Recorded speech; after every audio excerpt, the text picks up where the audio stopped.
Hello and good morning, students. Welcome to our online session of social science. So, students, this is the second part of the chapter 4 of geography, that is climate. So, students, let's recall the first what we read in the last part of the video, that is first part. We read about the important terms of the chapter, that weather and climate, and we read about the variations in temperature of different places, and we also read about the India, that India is known as monsoon type of climate region.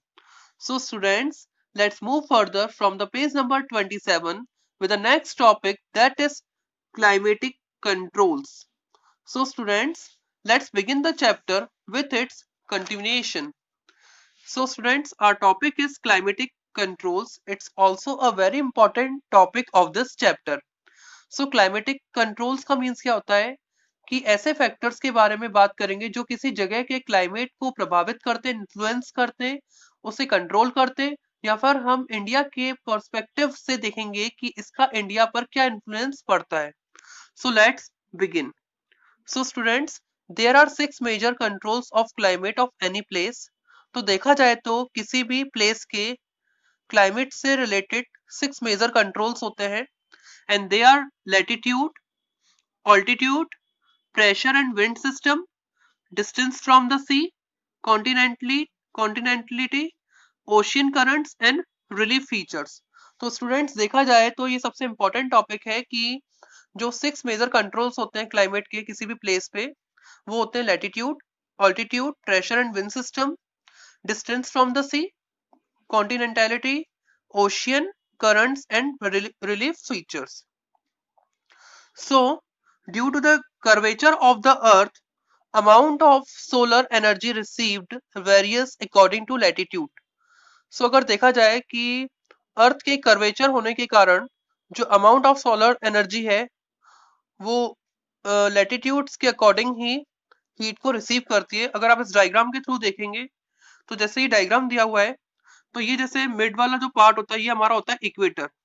जो centre वाला part होता है, जैसे ये पूरा shape आपको दिया हुआ है, इसमें ये एग्जांपल के थ्रू मैं आपको एक्सप्लेन कर रहा हूँ. जैसे ये इक्वेटर है तो सन है ये, तो सन इक्वेटर के बिल्कुल सामने है, तो यहाँ पे जो सन की रेस पड़ेगी बिल्कुल सीधी जा रही है. इट मीन्स कि यहाँ का जो पार्ट होगा वो गर्म होगा, ज्यादा हीट गेन करेगा ये, बिकॉज ऑफ लैटिट्यूड्स. तो लैटिट्यूडनल पोजिशन बिल्कुल इस अकॉर्डिंग है कि जो लैटिट्यूड, ये जो इक्वेटर है ये बिल्कुल सामने सीधी जो रेस पड़ेंगी, यहाँ गर्मी ज्यादा होगी. तो जैसे जैसे ये पोल की तरफ जाएगा, जैसे जैसे ये पोल्स की तरफ जाएगा, ये पोल्स वाला एरिया होता है, तो जो टेम्परेचर होगा, जो हीट होगी वो कम होती जाएगी, जो टेम्परेचर होगा वो कम होता जाएगा बिकॉज ऑफ द लैटिट्यूड्स. तो देखा जाए कि अर्थ के कर्वेचर की वजह से जो अमाउंट ऑफ सोलर एनर्जी होता है, वो जो हीट रिसीव होती है वो लैटिट्यूड्स के अकॉर्डिंग होती है. मतलब जितना ज्यादा पास है लैटिट्यूड के इक्वेटर के तो उतनी गर्मी है, और जैसे जैसे ये ऊपर जाता जाएगा तो गर्मी कम होती जाएगी because of this position. Okay, so as a result air temperature generally decreases from equator towards the pole. तो ये देखेंगे अगर आप डायग्राम में, ये डायग्राम है आपको दिख रहा है साफ कि जैसे ये अगर आप सेंटर वाला पार्ट देखें कि कितना गर्म है यहाँ पर, और जैसे जैसे ये ऊपर जाता जाएगा वैसे वैसे जो गर्मी है वो कम होती जा रही है, बिकॉज ये इक्वेटर के बिल्कुल पास है, इसलिए यहाँ पर गर्मी ज्यादा है, ये सेंट्रल वाले पार्ट में गर्मी ज्यादा है ना. तो डायग्राम से बिल्कुल क्लियर समझ में आ रहा है. As a result air temperature generally decreases from the equator towards the pole. तो जो एयर टेम्परेचर होता है जनरली कम होता जाता है इक्वेटर से जब ये पोल्स की तरफ जाता जाता है, जैसे हमने देखा भी. As one goes from the surface of the earth to higher altitude, अगर अगर हम बिल्कुल हायर ऑल्टीट्यूड पे चले जाते हैं, अर्थ से बिल्कुल ऊंचे पे जाते हैं, the atmosphere becomes less dense, तो एटमोस्फियर कम डेंस होता जाता है, एंड टेम्परेचर डिक्रीजेस, और टेम्परेचर कम होता जाता है. The hills are therefore cooler during summer, और इसी वजह से जो हिल्स वाले जो इलाके होते हैं वो गर्मियों के दौरान में ठंडे होते हैं, है ना, जैसे जैसे according to height. Now next है हमारा the pressure and the altitude. The pressure and altitude के बारे में हम पढ़ेंगे. The pressure and wind system of any area depend on the latitude and altitude of the place. तो जो pressure और विंड सिस्टम होता है किसी भी एरिया का, वो वहां के लैटिट्यूड और ऑल्टीट्यूड के ऊपर डिपेंड करता है. Thus it influences the temperature and rainfall pattern. इसीलिए ये रेनफॉल और टेम्परेचर के पैटर्न को इन्फ्लुएंस करता है। The sea exert a moderating influence on climate, और जो सी है समुद्र, वो मॉडरेटिंग इन्फ्लुएंस जो है वो क्लाइमेट पर एक्सर्ट करता है। मॉडरेटिंग इफेक्ट का मतलब है किसी भी एक खास इलाके में अगर कोई समुद्र के नजदीक है तो इस उस इलाके में जो टेम्परेचर है, उसको बहुत ही ज्यादा कम होने या बहुत ही ज्यादा बढ़ने से रोकता है सी। मतलब जैसे अगर आप मुंबई में देखते हैं तो मुंबई जो है समुद्र के किनारे पर है ना, वहां पर सी है, तो इस वजह से समुद्र से डिस्टेंस कम होने की वजह से वहां पर गर्मियों का कोई इतना ज्यादा इफेक्ट नहीं पड़ता और सर्दियों का इतना ज्यादा कोई इफेक्ट नहीं पड़ता। लेकिन अगर आप यूपी में आते हो और अगर आप एमपी में आते हो तो ठंडों में बहुत आपको ठंड मिलेगी और गर्मियों में बहुत गर्मी मिलेगी। तो इस तरह से इफेक्ट जो है वो देखने को मिलता है। So the sea exerts a moderating influence on climate। तो ये कहीं ना कहीं moderating influence जो है climate पर exert करता है। As the distance from the sea increases, its moderating influence decreases and the people experience extreme weather conditions। It means कि students, जिसका मॉडरेटिंग इन्फ्लुएंस है अगर वो कम होता है, मतलब जो लोग होते हैं वो एक्सट्रीम वेदर कंडीशन को एक्सपीरियंस करते हैं। इट मीन्स कि अगर जैसे जैसे सी से डिस्टेंस बढ़ता जाएगा, ठीक है, जैसे जैसे सी से डिस्टेंस बढ़ता जाएगा तो जो लोग होते हैं वो वेदर कंडीशन को एक्सपीरियंस करने लग जाते हैं बहुत ज्यादा।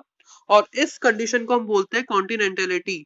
मीन्स की very hot during summer and very cold during winter. Means की समर में बहुत ज्यादा गर्मी होगी और विंटर्स में बहुत ज्यादा सर्दी होगी अगर डिस्टेंस सी से जितना ज्यादा बढ़ता जाएगा। अगर वो वहां पर किनारे पे स्टेब्लिश्ड है वो जगह, तो वहां पर इतना ज्यादा हमको वैसा नहीं लगेगा फील कि ठंडों में ठंड और गर्मियों में गर्मी। लेकिन अगर जैसे जैसे डिस्टेंस सी से बढ़ता जाएगा तो हमें वैसे ही कंडीशन वेदर कंडीशन को वैसी वेदर कंडीशन हमें देखने को मिलेगी। सो अब नेक्स्ट हम पढ़ेंगे ओशियन करंट्स। सो ओशियन करंट्स क्या होते हैं? ओशियन के वाटर का फ्लो दो तरीके का होता है, या तो वो हॉट होता है या वो कोल्ड होता है। तो जो ठंडे इलाके हैं जैसे आर्कटिक हो गया, अंटार्कटिक हो गया, या और भी जो ठंडे इलाके हैं, वहां से जो ओशियन करंट्स फ्लो करता है वो ठंडे होते हैं। और उसके कंपैरिजन में अगर जो जमीन से लैंड से निकलते हैं, इंडिया से किसी से या एशिया से कहीं से अगर माने, तो वो क्या होते हैं? गर्म होता है उसके कंपैरिजन में। ठीक है। So ocean currents along with onshore winds affect the climate of the coastal area. तो ये कोस्टल एरिया के क्लाइमेट को अफेक्ट करते हैं। For example any coastal area with warm or cold currents flowing past it will be warmed or cooler if the winds are onshore.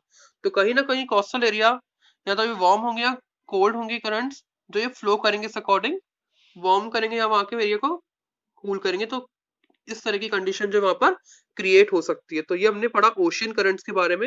And now we will discuss about the relief features. So students, now we will discuss about the relief features. Finally, relief to plays a major role in the determining the climate of a place।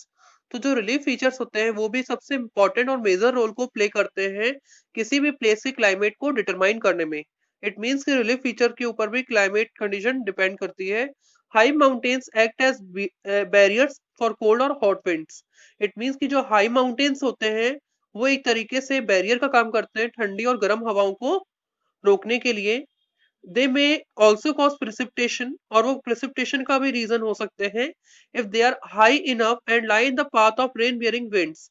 और वो इतने ऊंचे होते हैं कि कहीं ना कहीं वो रेन बियरिंग विंड्स होते हैं, मतलब बारिश वगैरह को रोकने का भी काम करते हैं। The levered side of mountains remains relatively dry, और जो दूसरा हिस्सा होता है वो बारिश के बिना ड्राई भी रह सकता है। तो इस तरीके से जैसे सपोज करो जैसे ये बहुत हाई माउंटेन है, ये हाई माउंटेन जा रही है और यहाँ पर सपोज बारिश पड़ रही है, यहाँ पर कोई विंड भी चल रही हो, ऐसा भी मान सकते हैं। तो कहीं ना कहीं ये जो हाई माउंटेन है ये रेन को रोकेगा, ये रेन को इस साइड नहीं आने देगा। अगर ये माउंटेन नहीं होता तो ये बारिश यहाँ भी होती, और अगर ये माउंटेन नहीं होता तो ये कहीं ना कहीं हवा इधर भी चलती। तो कहीं ना कहीं ये उसको रोकने की कोशिश करता है। इस तरीके से हम देखते हैं रिलीफ फीचर्स होते हैं इस अकॉर्डिंग हेल्प करते हैं। ओके, तो हमने पांचों तरह के पढ़े: latitude, altitude, pressure and wind system, distance from the sea and the ocean currents. Okay students, so students हमने देखा कि किस तरीके से आने वाली हवाओं को भी ये रोकते हैं। तो हमने देखा कि रिलीफ फीचर्स किस तरीके से रिलीफ प्रोवाइड करते हैं, मतलब कहीं ना कहीं एक रेन बियरिंग का भी काम करते हैं, रेन बियरिंग विंड्स को भी आने से रोकते हैं। ठीक है, तो इस अकॉर्डिंग हमने देखा कि कहीं ना कहीं जो माउंटेन्स है वो एक तरह से रिलीफ फीचर प्रोवाइड करते हैं। So students, our next topic है फैक्टर्स अफेक्टिंग इंडियंस क्लाइमेट।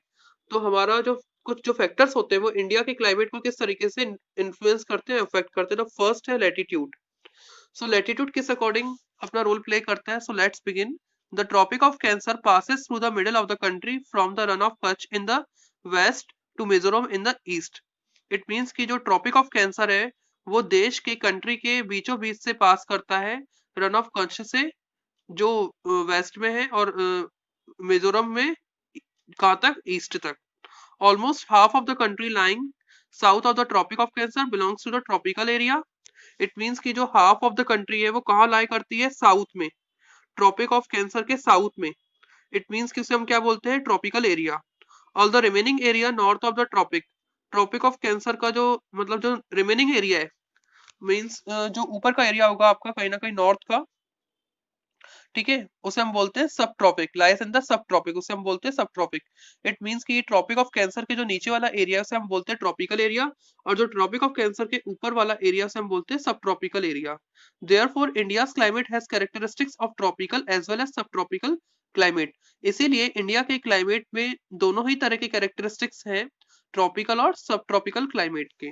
सो इसे हम मैप के थ्रू समझ सकते हैं। जैसे आपके पास ये मैप दिया हुआ है, तो अगर हम इसमें देखें तो जो नीचे वाला रीजन है ये ट्रॉपिक ऑफ कैंसर है, ये जो बीचों बीच लाइन जा रही है ट्रॉपिक ऑफ कैंसर है, इसके नीचे वाला जो पार्ट है उसे हम बोलेंगे ट्रॉपिकल एरिया, और इसके ऊपर वाले पार्ट को हम बोलते हैं सब ट्रॉपिकल एरिया। तो इस तरह से दो पार्ट्स में डिवाइड होता है। तो कहीं ना कहीं लैटिट्यूड पोजीशन की वजह से ये जो है ये ट्रॉपिकल और सब ट्रॉपिकल क्लाइमेट के अकॉर्डिंग इसे डिवाइड करते हैं। Okay students.